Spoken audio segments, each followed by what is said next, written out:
late payments to the Social Security, and the decrease in rental incomes and the land allocation procedures in the tourism development areas. The speaker was perturbed about tourism promotions abroad and its corresponding turnovers, while the member for Combo Central raised concerns on theft and stealing in hotels. Honorable Mam Cherno Jallo was concerned about the appalling conditions of some upcountry lodges and camps, citing the historical town of Jufur as a potential tourist attraction site that tourism authorities could prudently exploit. Responding earlier, the GTB management attributed the recent fall in tourist arrivals from Scandinavian markets mainly due to air access and the global recession. On the issue of noise pollution within the TDA, officials recommend the procurement of noise control machines by concerned enterprises. On the issue of debtors, they say progress has been made in the recovery of such loans. Other tourism-related issues were provoked by lawmakers, such as the matter of river cruise tourism and hunting camps, as raised by member for Janjambure and that of Jara Central, respectively. Subject matter specialist Omar Diba recommended the need to forge closer partnerships with other renowned destinations, such as Seychelles, while Alhaji T.S.A. Njai calls on GTB officials to look into possibilities of developing several tourism products coupled with their aggressive marketing and promotional strategies. He warns that where standards are compromised, the destination can be faced with either choices of viability of industry or total collapse. The annual report and financial statement of GTB was consequently given a stamp of approval by lawmakers. Samuel Ba, GRTS.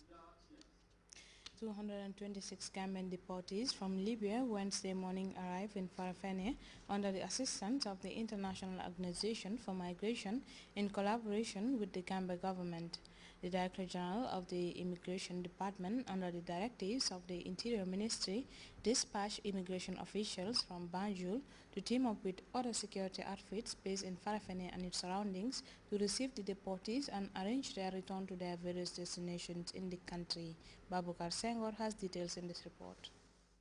Libya is slowly trudging back to its feet after a period of instability in the North African country.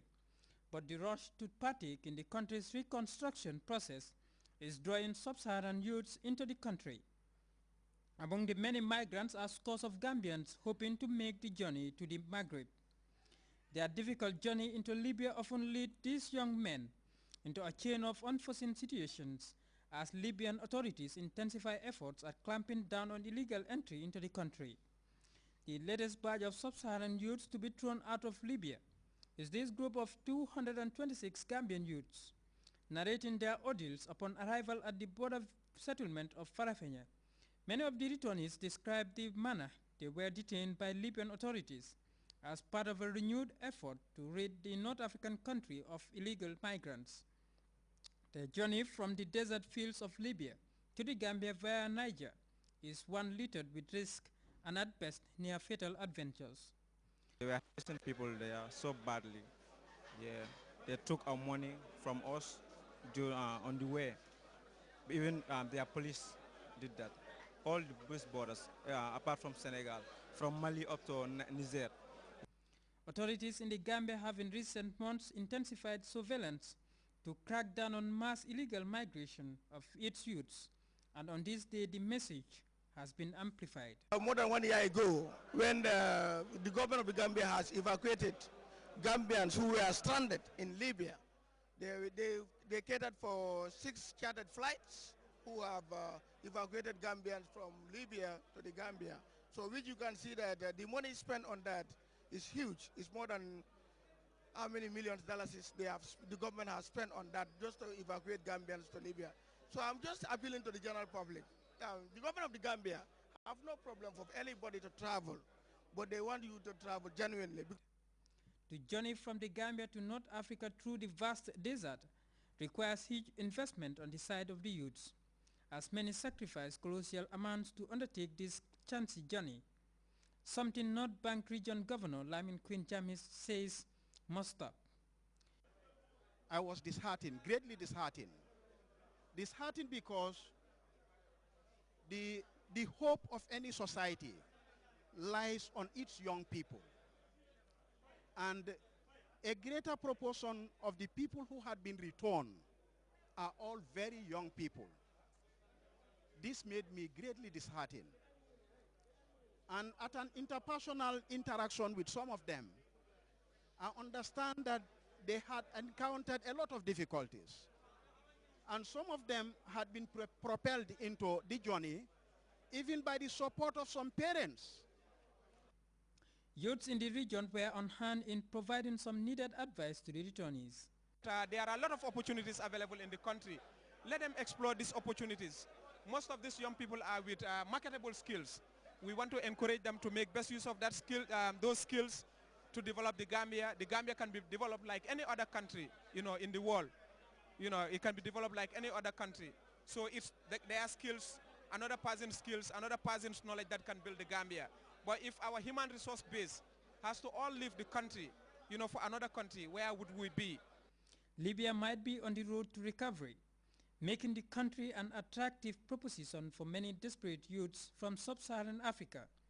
But if recent events are anything to go by, the message from the new Libya and her people is that illegal entry into the borders of Libya will be met with deportation. For Grts News, this is Babukar Senghor. The National Patriotic Students Association, NAPSA, has launched the Students' Welfare Club of St. Peter's Technical Junior and Senior Secondary School. Samuel Ba tells us more.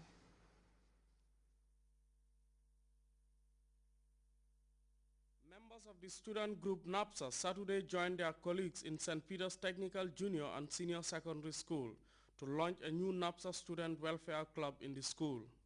Since its inception at the dawn of the millennium, the student group has been at the forefront of promoting discipline among students. Of the National Patriotic Students Association, with their hard work and dedication, I believe in schools they also need to have their own reps. That will be facilitated in some of the works for them. And I believe here in St. Peter's Technical Junior and Senior Secondary School, as we are going to launch this welfare club, it's going to be very much important and then great to the National Patriotic Students Association. Sylvian Gomez, a teacher and coordinator of the NAPSA Welfare Club, commended the executive body for their foresight in conducting programs that would mold the cream of society. And I'm very much proud to associate myself with the executive of the Welfare Committee that has just been instituted some 2 weeks ago. Can we please give them a round of applause?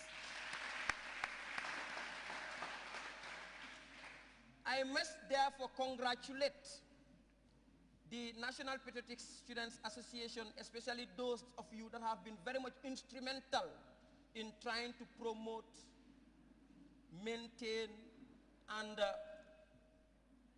enhance student growth and development. As a matter of fact, the administration has continually promoted both curricular and extracurricular activities in the school matters. It is through this venture that the administration of the school, through the principal, has continually harmonized a very cordial relationship between the administration and the National Patriotic Student Association. The regional chairperson in West Coast Region, Abdullah Oba, advised the students to inculcate discipline in their lives. We are made understood that it's an association that belongs to you and I. For this being the reason, if responsibilities are vested into our hands, responsibilities are given to us and we put on the caps of serving our colleagues. It's not obviously an easy task, but commitment and paying loyalty to duty is what is expected of we as executives.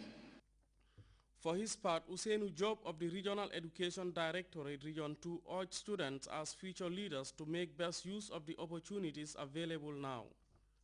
The national chairperson Jarga Gate, declaring the St. Peter's NAPSA Welfare Club officially launched, urged students to be ready to take up the challenges and work towards victory. A prospect analysis of the opportunities available in all the ministries, you will realize that the government has done a lot for us as students and young people.